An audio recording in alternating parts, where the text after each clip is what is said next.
My name is Sharon George, and today we're going to discuss the 10th experiment of web technology, and it's about jQuery. So, jQuery is a standard JavaScript library, and it has certain built-in functions which you can use in your JavaScript code.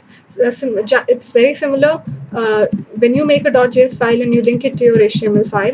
Similarly, you just have to link the jQuery file; it's already created, and then you could use all the functions in it.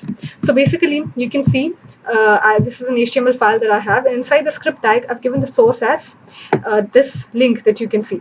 Either you could download the jQuery.js file from the internet, or you could give the Google jQuery link here. So I've given Google CDN jQuery link here. So next.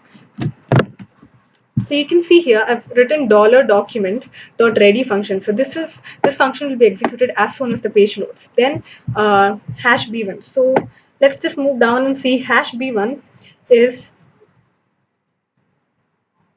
the link given to.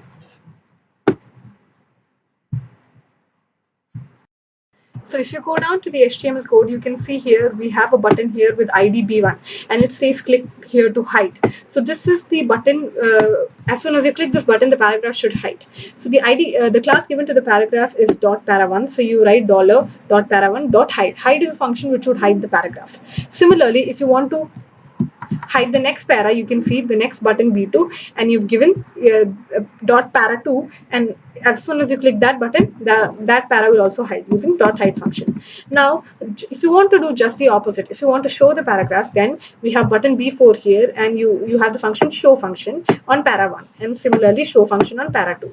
Hope you understood that. That's really simple. Next is if you want to alert something on the click of a button. So if I have button B3 here, as soon as I click the button, I have an alert function here. A dream is one that doesn't let you sleep. So that particular thing will be alerted using the alert box. Okay, so the next is that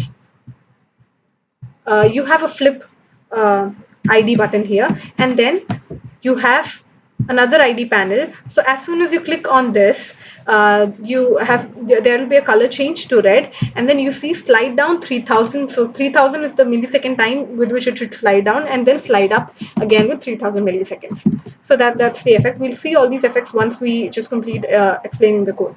The next is you have button B6 here. As soon as you click on this button, the division 1 should fade out, and the fading out time would be 2000 milliseconds. Similarly, if you click button 7, B7, it should fade in, and we have given the same time here also.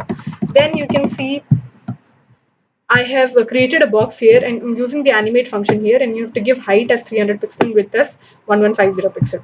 Similarly, I have also given the animate function once again here, and I change as if I click on B9, then again it will reduce the height and width.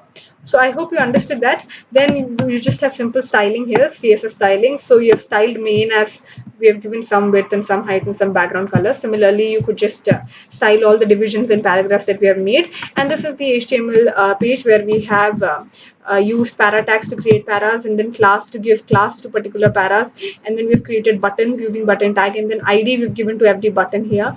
Then you can see that we've also used use of list elements, and then we've also created divisions here, and we have done inline styling also here. You can see that. Then so that's normal HTML that we always use. So I hope you understood this. We'll just see the jQuery thing. So if I click here to hide, so it's already hidden. Click here to view, so it'll be visible now. Okay, so I hope you understood this. Then if I click here to hide, it gets hidden. Click here to view, it comes again. So click here to know what is a dream. So if I click, you can see this alert box coming up. Click here to fade out boxes, it's faded out. Click here to fade in boxes, it comes in again. Okay, and then if I click on animate, you can see the width increase. If I set reset height and width, it comes back to its original position. So I hope you understood that simple jQuery program.